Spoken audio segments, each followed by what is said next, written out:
Part 3. Jerknev arrived at a hemispherical room. He stood before a pair of vast double doors. Intricate carvings decorated both sides of the doors. A beautiful goddess on the right, and a cruel-looking demon on the left. Countless ominous-looking statues were arrayed around them.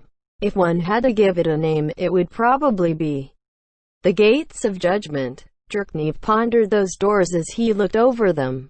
The huge room was quiet, so quiet that he imagined he could hear the metaphorical sound of silence.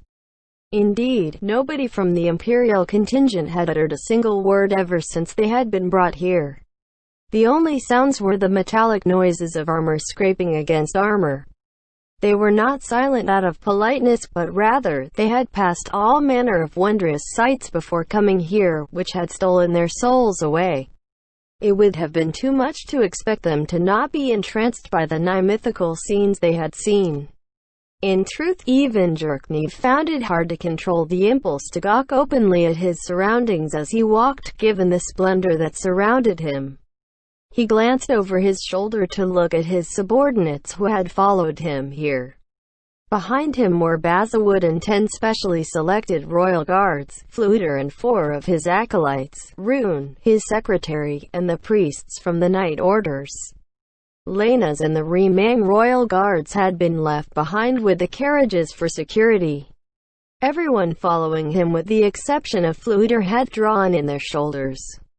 This was the result of walking through this passage which even the Empire's finest artisans would not be able to replicate, which filled them with a sense of being tiny and insignificant.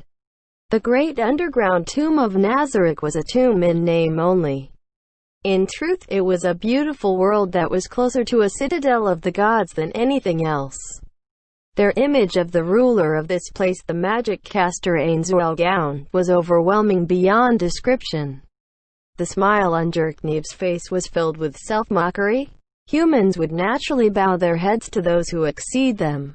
Anyone that was unimpressed by these architectural and artistic marvels must surely lack the capacity to feel. This is truly troubling. Ainz-Ooal-Gown waited beyond that door. He was a magic caster whose power surpassed even that of Fluter Paradine. Indeed, there might be nobody to equal him in the past or the future. His magnificent domicile far exceeded the capacity of humans to imagine, and his followers possessed incredible power. He was a being who possessed every possible advantage. Why had someone like that hidden in a place like this until now? Although Jerknev did not know the answer, he would probably find out soon enough. At least, he hoped to learn that much during the discussions that were to follow. I doubt he'll be satisfied with a simple apology after that spectacular show of force he put on. Initially, Jerknev's plan was to divine and then play on Ainz-Ooal-Gown's desires, thereby turning the situation to the Empire's advantage. This whole pretense of making an apology was merely an excuse for achieving that aim. However, as if I could begin to tempt someone as powerful as this. I couldn't do it, even if I used all the wealth I possessed. Just as a 1-carat gem would not gain Jerknev's attention, Ainz-Ooal-Gown could not possibly be interested in anything Jerknev could offer. To begin with, wealth would be completely out of the question. If he offered military and magical support, well, why would he be interested in things that were far inferior to his own? As for members of the opposite sex, Jerknev thought of Yuri and the maids. They would be useless. Offers of rank and authority meant nothing to someone who lived in a place like this. Then what might he want? Jerknev had no idea. It might be that no human being could conceive of a desire that could move the heart of Ainz-Ooal-Gown. It would be very difficult, huh?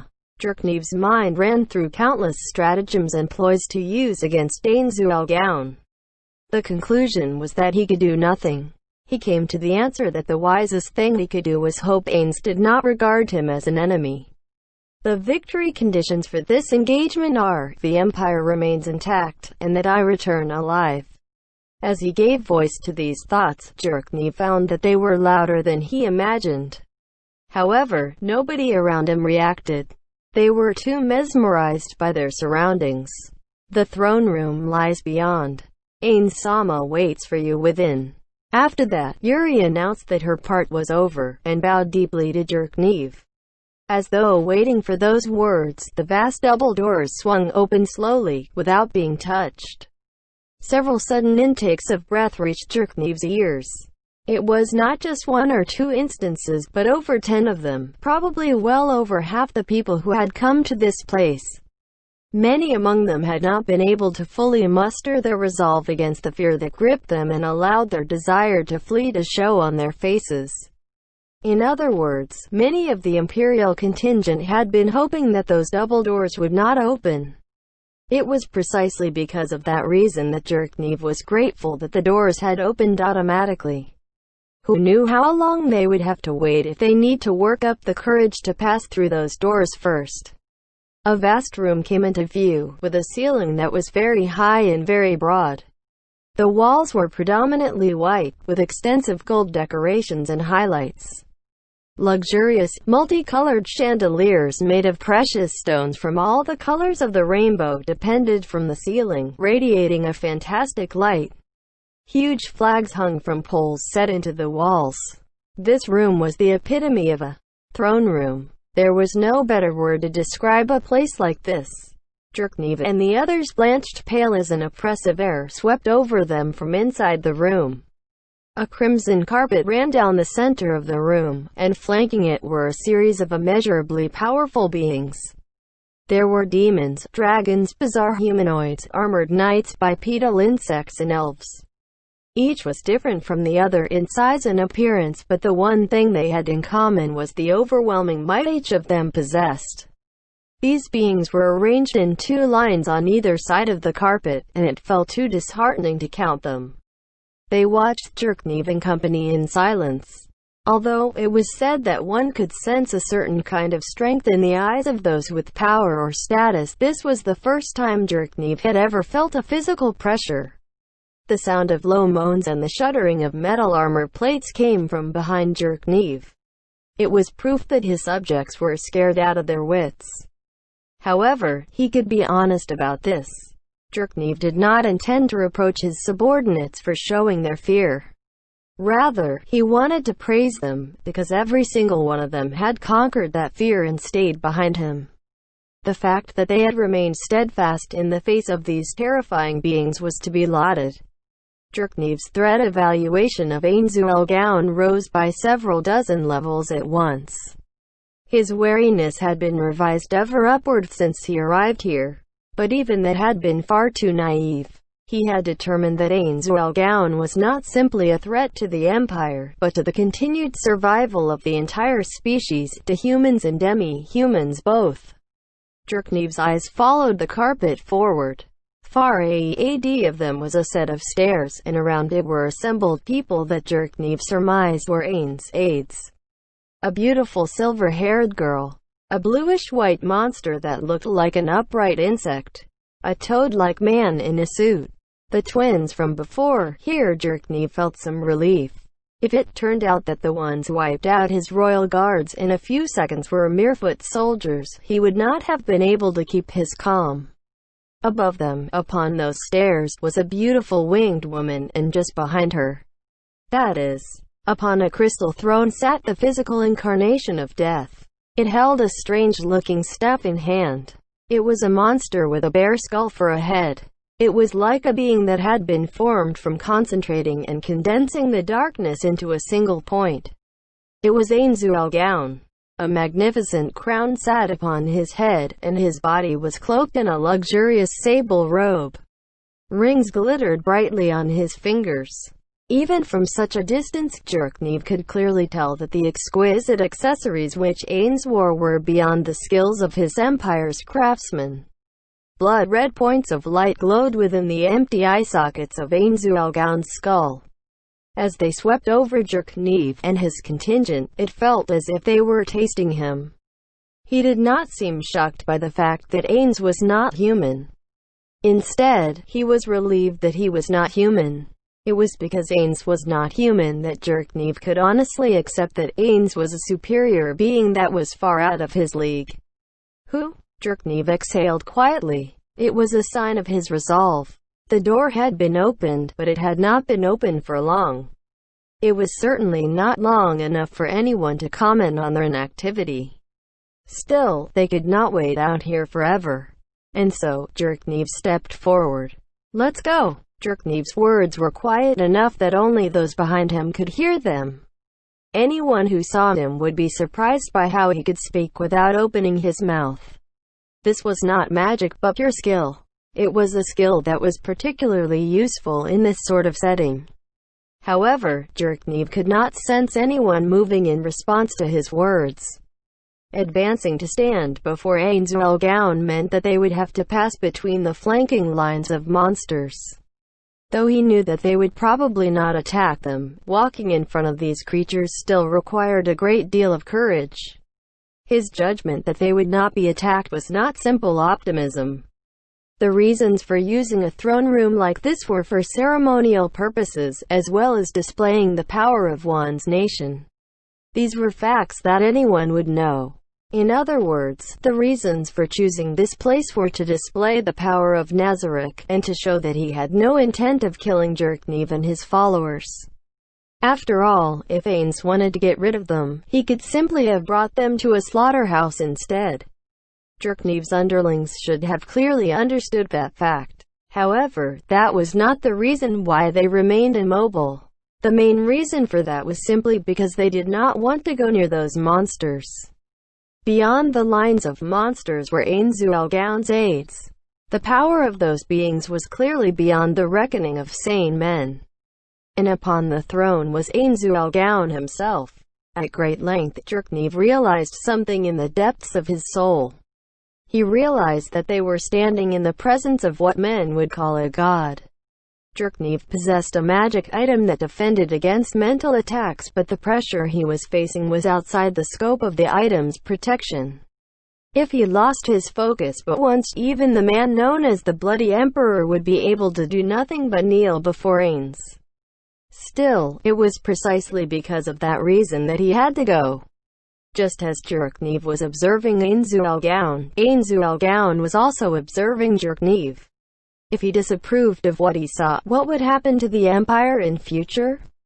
At the very least, he had to let Ainz recognize the value of Jerknev, and by extension, the continued existence of the Empire. Jerknev laughed at his own naivete. What had he been thinking by a war of words? So this is what it means to regret something. Nothing else matters anymore. All I can hope for is to minimize the damage to the Empire. Let's go. Jerknev's stern command was directed at his subordinates, but more importantly at himself, in order to recall himself to life. He could sense his men following him. It was a very soft carpet, but to Jerknev right now, it seemed far too light and ephemeral. He firmly shunted aside the innumerable glares directed at him and moved forward, keeping his eyes fixed on the person that lay before him, Ainz-Ulgown.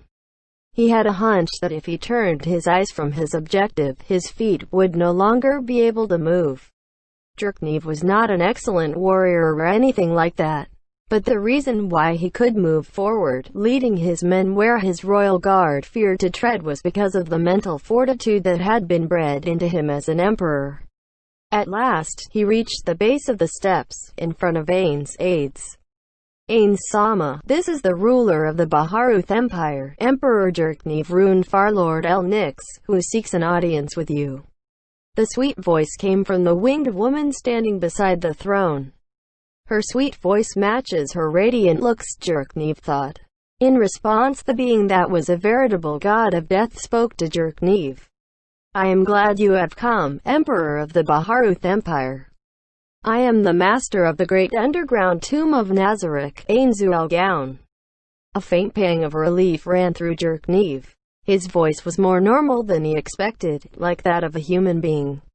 If that was the case, reading him from his words might yet be possible. I humbly thank you for your most generous welcome, Ainz-Ulgown Dono. One could not read facial expressions from a skull. What sort of opening would best fit the current situation? Jerknev carefully pondered that question. However, the one who spoke first was neither Jerknev nor Ainz. Ainz-sama. It is disrespectful for inferior species such as humans to address you as an equal, the man's voice said.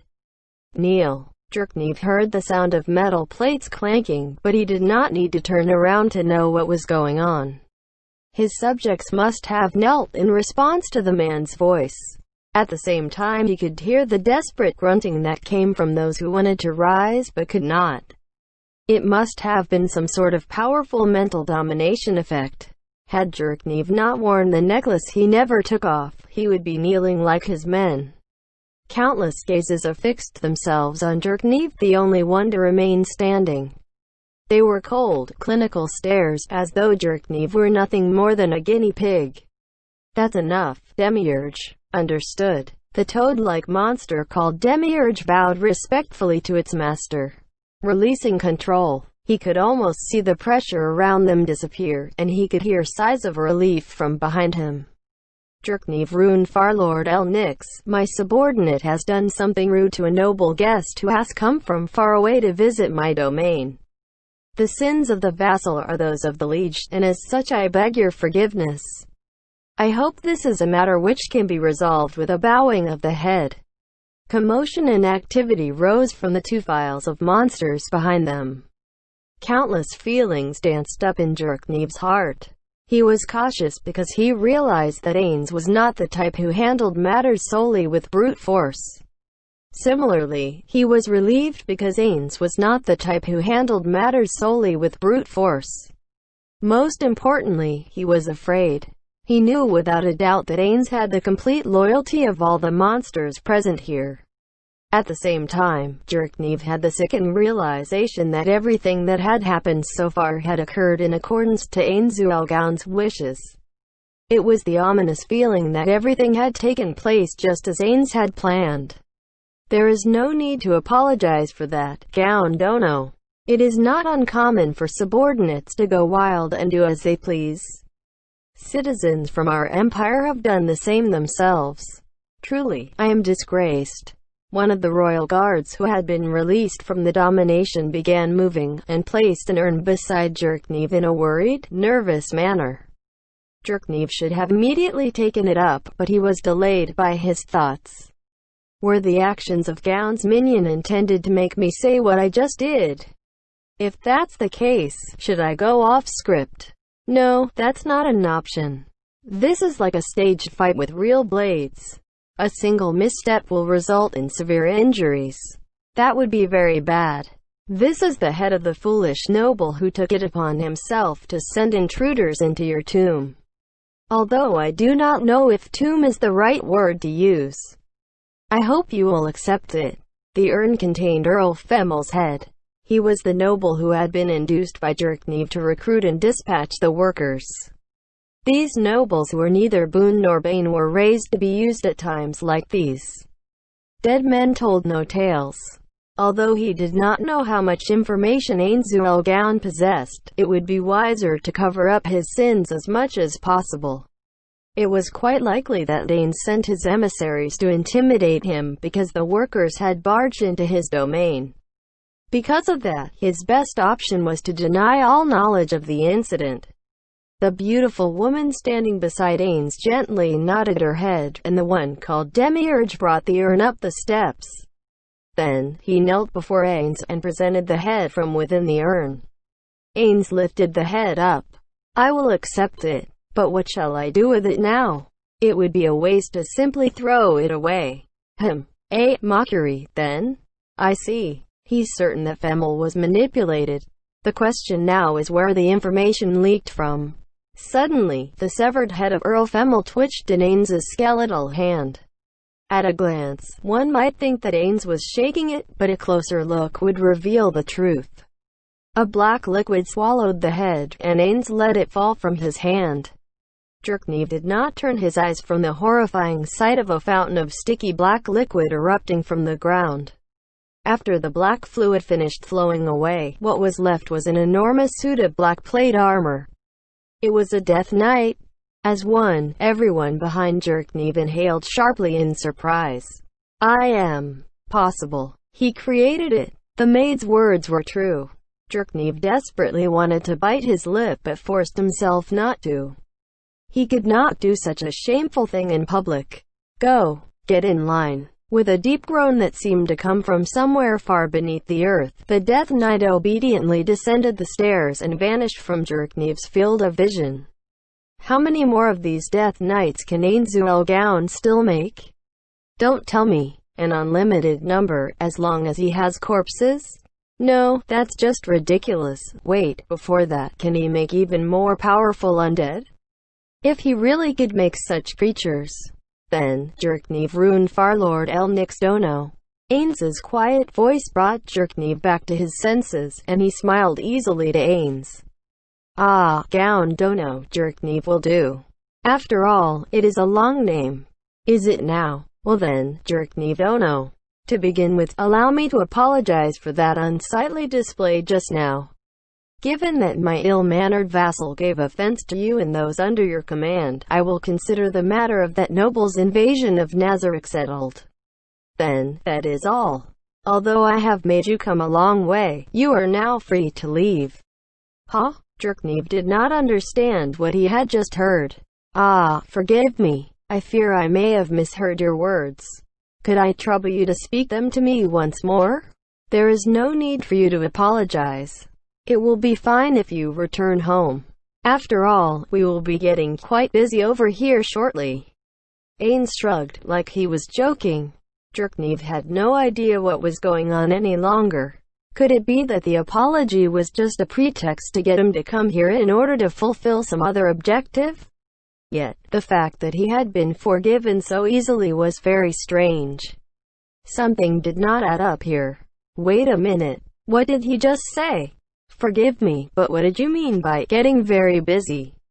Thanks to your majesty, we now know that we will be drawn into troublesome matters even if we try to keep a low profile. That being the case, I was thinking of moving to the surface and personally dealing with all these troublesome things. That would mean, first, we will have those who plot against us pay the price for their foolishness. After that, we will crush all the troublesome people we encounter until the peace I so cherish is restored. These words were the ranting of a lunatic. No, that would be wrong. He was not mad. When one considered Ainzu Elgaon's abilities, his military and economic strength, those words were not mad at all. It was only Jerkneev, blinded by his limited experience, who found it hard to accept the facts. Ainzu Elgaon was a man who could do all that. An uncontrollable feeling of dread welled up from beneath Jerkneev's feet. The great underground tomb of Nazarick. It was a monster which had secluded itself away quietly. Now it had opened its doors and it was about to take its first steps on the surface world. Could it be that he called me here for this? Is this a declaration of war? What should I do? Ainzu Elgaon is essentially saying he will declare war on the Empire in the future. I should be kneeling before him now, right? In truth, he felt that was the wisest thing to do. However, he did not think the people would prosper by accepting a monster's rule. If things went badly, there was a possibility that Ainz might simply kill everyone in the Empire and reanimate them as more Death Knights. That would be a fate worse than death. Jerkneev racked his brains like he had never done before in his life. By right, he should have brought this question back and consulted with dozens of sages over what the proper course of action should be. But by then, it would be too late. With a smile that cut through everything, Jerkneev spoke. I have a proposal. How about forming an alliance? Are you confusing us with your lackeys, UWAH? A clear, bell-like voice rang forth, followed by the sound of something moving swiftly. The silver-haired girl frowned slightly, while Laura, standing beside her, pretended to act dumb. Although Jerkneev's dynamic vision was not good enough to see what had happened, it would seem the dark elf had just kicked the silver-haired girl in the leg. Oh, you're making too much noise. Quiet down. With a gesture befitting a demon king, Ainz majestically waved his left hand to motion for silence. Such regal movements could only have been born of long years of rulership.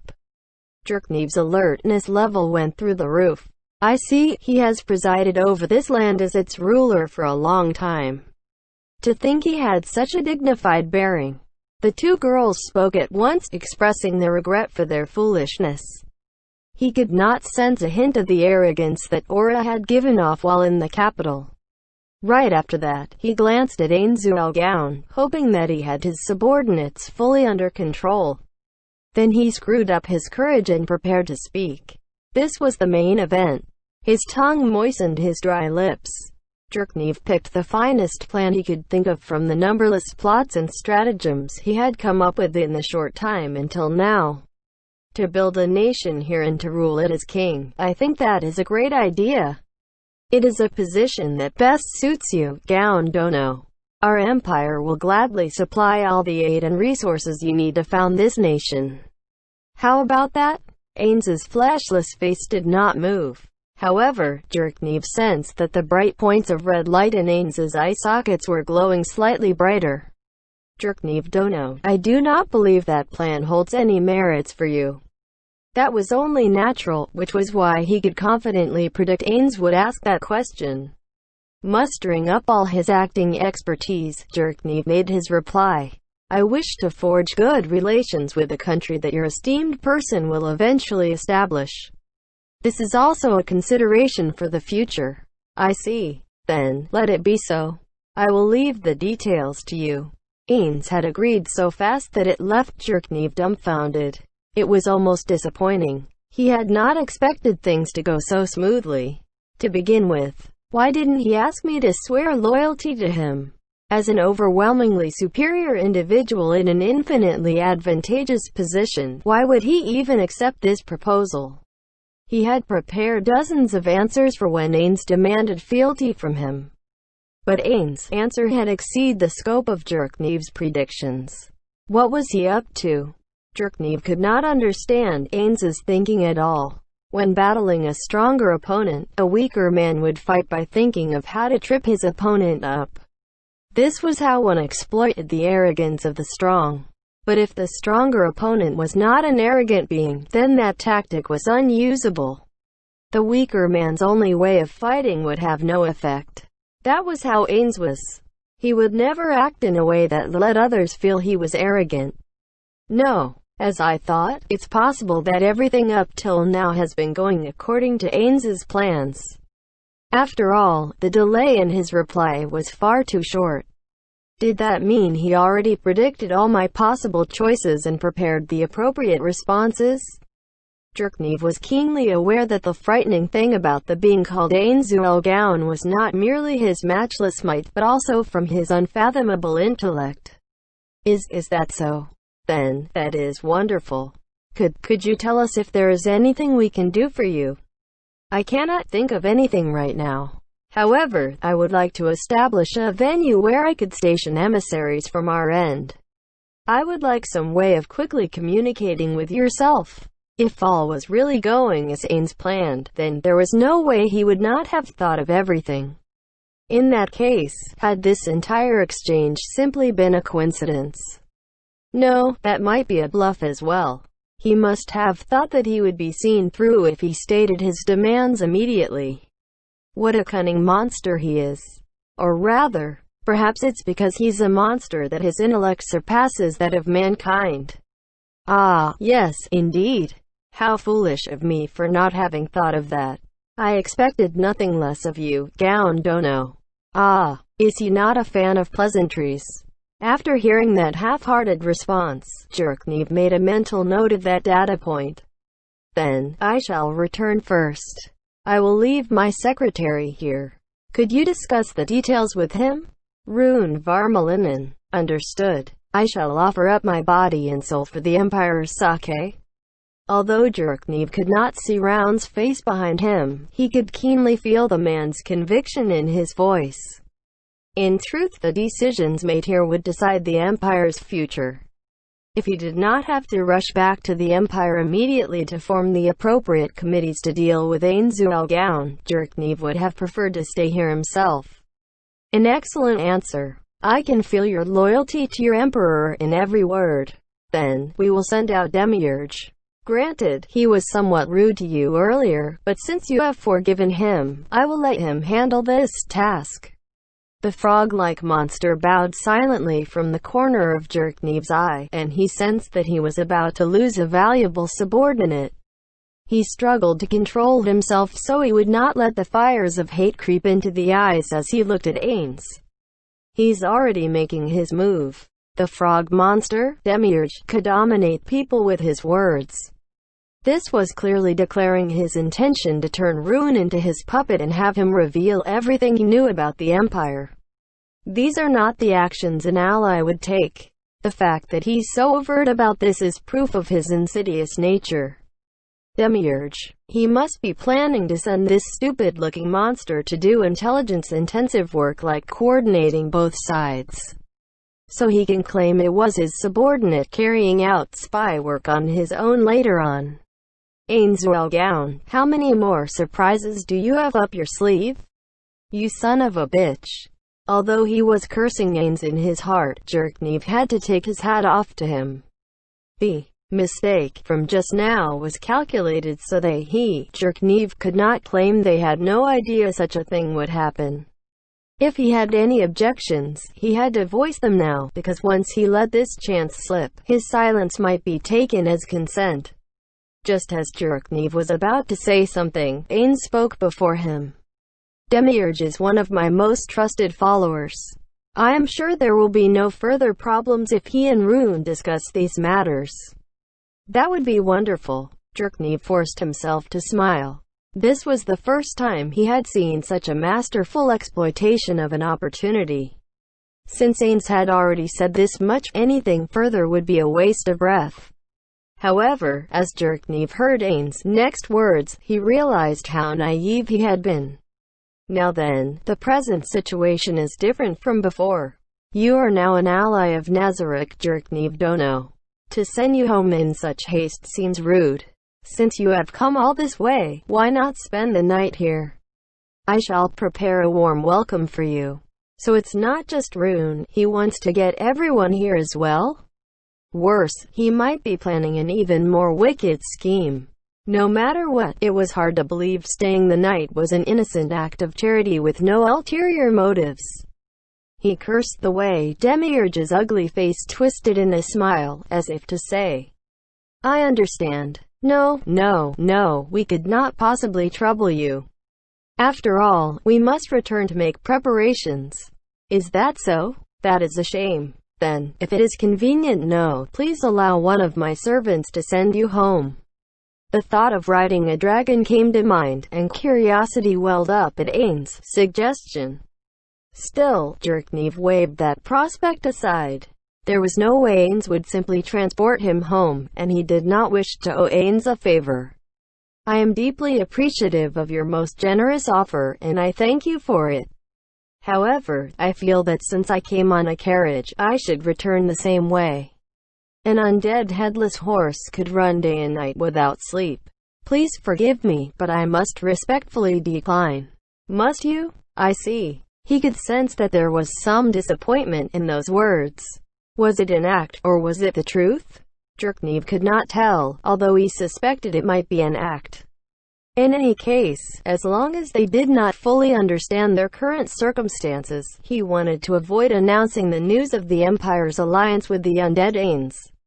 To begin with, if he rode a life-hating undead horse back to the Empire, leaving aside the priests that he brought with him, what would the priests of the capital's temples have to say about that? Then, we shall take our leave. Very well. Demiurge, escort our guests outside. No, there is no need to trouble. Well, since this is a rare opportunity, how about the maids? I have never seen such beautiful women before. Ains cricked his neck in surprise. It was an incredibly fake movement. Jerknev fought to keep his anger under control as he smiled to Ains. He must have known that they were wary of Demiurge, yet he had sent him out anyway, as though to mock them. He had no intention of forming an alliance. This was a roundabout way of telling Jerknev exactly who was in charge here. I've never seen such evil before. He's a threat to humanity's continued survival. Ah, thank you for your praise. Then, please speak with the maids waiting outside. What a fine day for forging an alliance.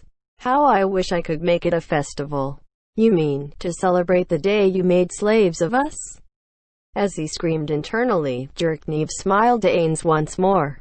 Indeed. Yes. Indeed.